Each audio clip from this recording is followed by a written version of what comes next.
Et salut les copains et bienvenue dans cette nouvelle vidéo. Alors aujourd'hui, on va continuer le projet Je peins ma plus belle armée et en l'occurrence, on va parler des socles. Parce que oui, les socles, pour moi, c'est hyper important, surtout quand on veut faire une armée qui a de la gueule. Tout simplement parce qu'en fait, le socle, ça vient finir et ça vient même, je trouve, mettre en avant le travail, ça vient sublimer le travail de peinture sur les figurines. Les négliger, pour moi, là, c'était surtout pas une option. Et alors, comment faire du coup pour avoir des jolis socles? Eh ben, je me suis dit que j'allais passer par de l'impression 3D. Sauf que, petit couac, j'ai pas d'imprimante 3D. Et en même temps que je réfléchissais à ça, eh bien, j'ai JLC 3DP, qui est un site spécialisé en impression 3D, qui m'a contacté pour me proposer justement un partenariat. Bingo, on y va.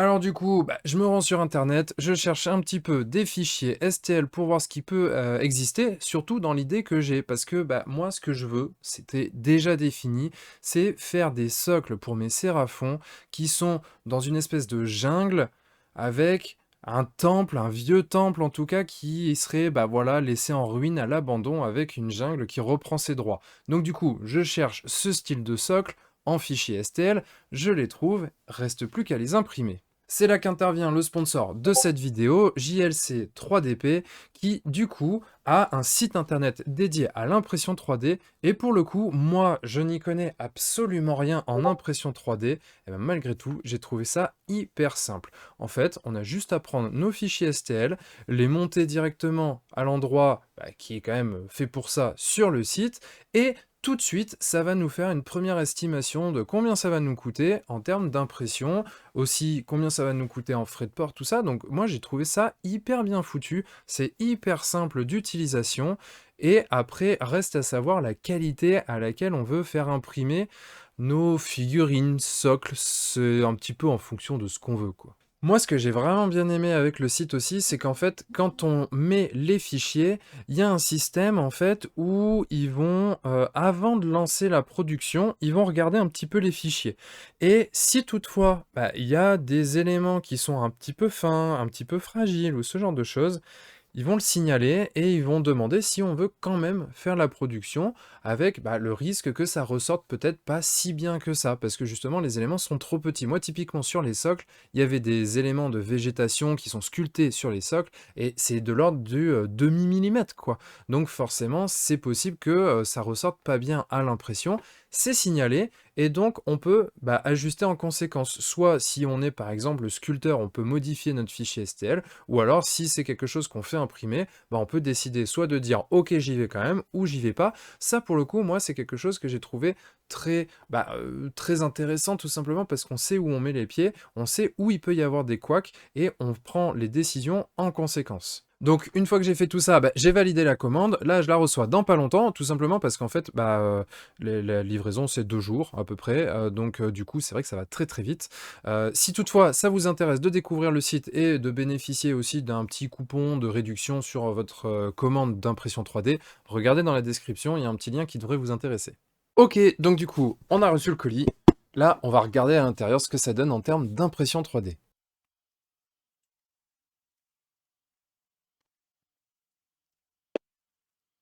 Alors voilà ce que ça donne en termes de qualité, donc c'est assez dingo, la qualité est vraiment folle.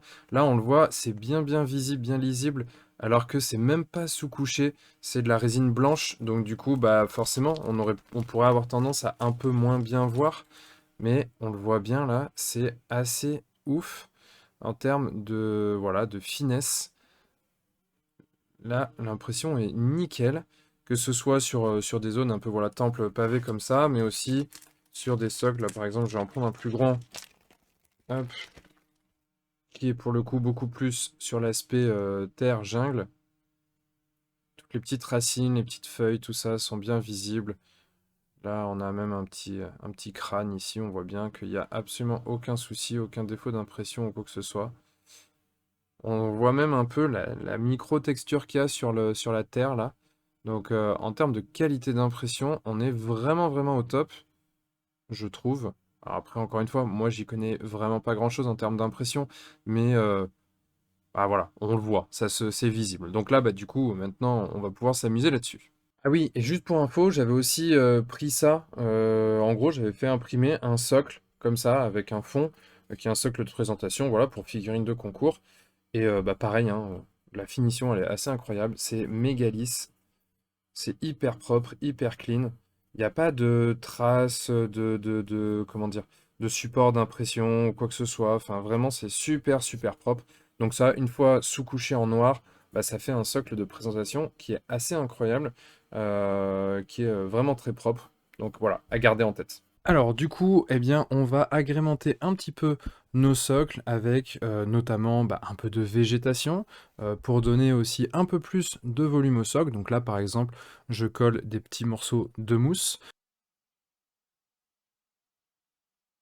Alors, je décide aussi de varier un petit peu, histoire de pas avoir toujours le même type de végétation. Donc là, par exemple, j'avais, des petits kits d'impression 3D avec des champignons. Donc voilà, ça fait bien le style que je souhaite en termes de jungle/forêt. Donc du coup, j'ajoute des petits éléments comme ça qui vont donner de l'intérêt au socle. Et pour lier un peu le tout, notamment là, sur ces petits champignons, il y a un petit rebord, eh bien, je rajoute de la texture. Donc là, c'est vraiment de la pâte texturante qui s'étale hyper facilement, qui donne une texture terre. Moi, de toute façon, je la repeins systématiquement, donc je l'applique avant de faire la sous-couche du socle. Pour toujours plus de variété et de variation aussi, j'utilise quelques feuilles en découpe 3D.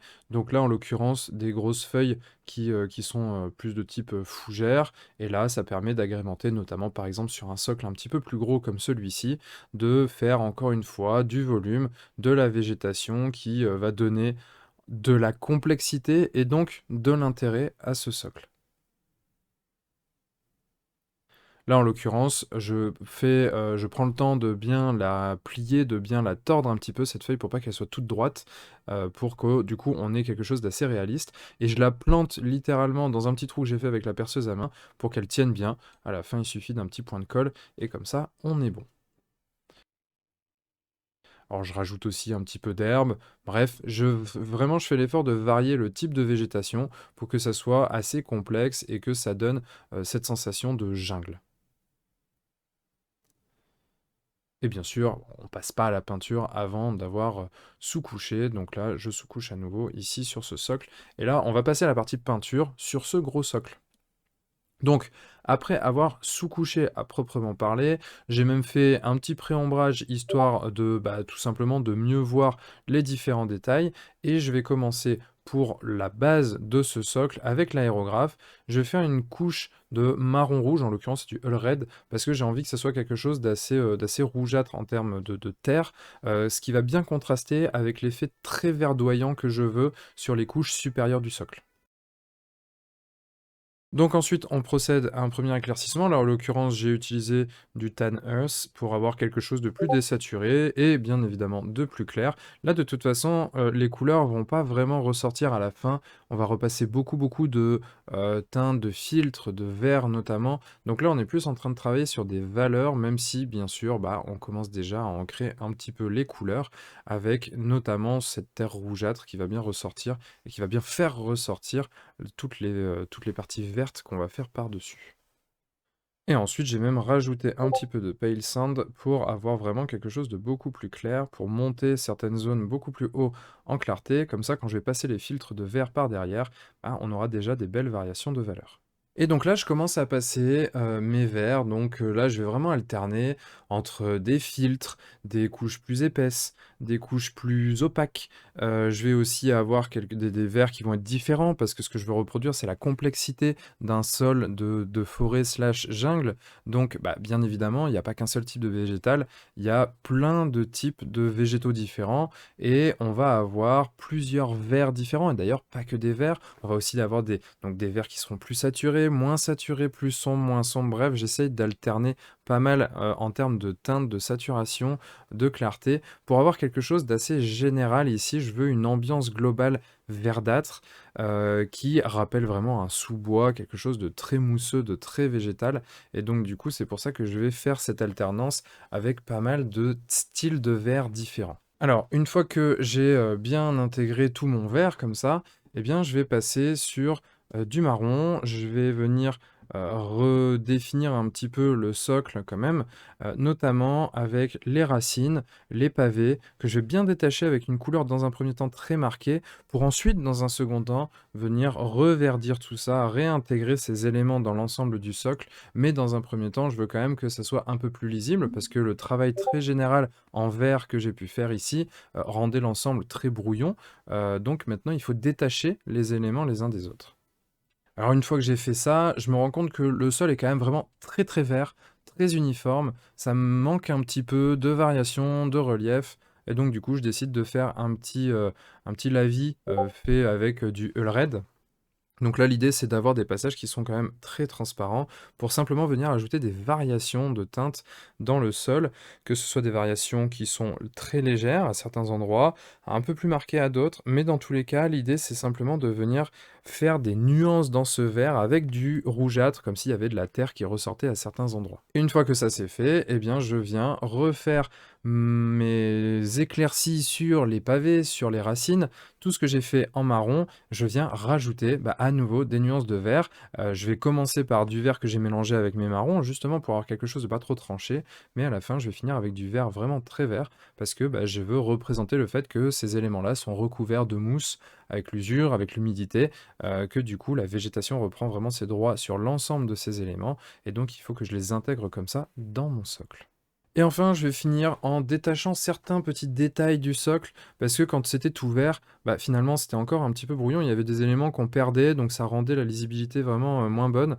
Donc là, du coup, je repasse avec des couleurs assez claires sur quelques feuilles qui sont présentes sur le socle, et je vais du coup apporter des couleurs, bon là plutôt dans les rougeâtres, un petit peu aussi dans des bleutés, pour que justement ça soit quelques éléments qui vont se détacher, comme quelques fleurs, feuilles d'une végétation qui serait d'une couleur un petit peu différente, histoire encore une fois d'apporter non seulement un petit peu de richesse, de complexité à ce socle, mais du coup aussi un petit peu de diversité là avec des éléments qui sont pas tous verts, tout simplement pour avoir des points d'intérêt sur le socle. Et voilà ce que ça donne une fois qu'on a fini. Alors là, voilà, on voit vraiment l'ensemble qui est fait, y compris le tour de socle. Donc là, je vous montre le socle, juste le socle. Et ensuite, eh bien, je vais fixer le Croxigore dessus. Et on va faire un petit tour dans la Lightbox pour voir ce que ça donne une fois que la figurine est entièrement finalisée avec son socle.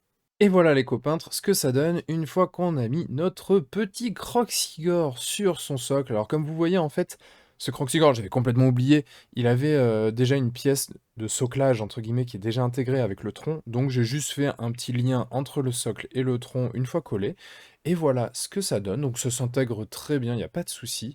Et je trouve quand même que, voilà, avec un socle comme ça qui met bien en avant la figurine, qui la met bien en valeur, tout de suite, ça prend quand même toute une autre dimension. Donc l'objectif, ça va être de faire des socles comme ça pour toute l'armée, ou en tout cas pour toute la Spearhead, de manière à pouvoir avoir une Spearhead qui claque bien sa race.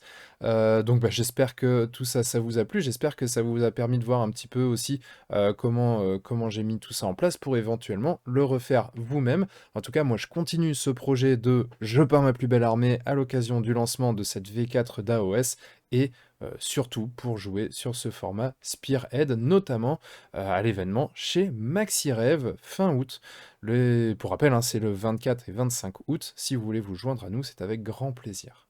Donc voilà, moi il me reste plus qu'à vous souhaiter une très bonne soirée. Comme d'habitude pour la vidéo, si vous l'avez appréciée, n'hésitez pas à la partager, à poser vos questions en commentaire si vous en avez, et aussi à la liker parce que ça fait toujours plaisir. Vous pouvez aussi vous rendre sur le blog apprendre la peinture sur figurine.com où j'ai toujours en téléchargement gratuit le petit guide du débutant en peinture sur figurine. Et d'ici à la prochaine vidéo, moi je vous dis à très vite, et bien sûr, n'oubliez pas de mettre des couleurs dans votre vie. Ciao!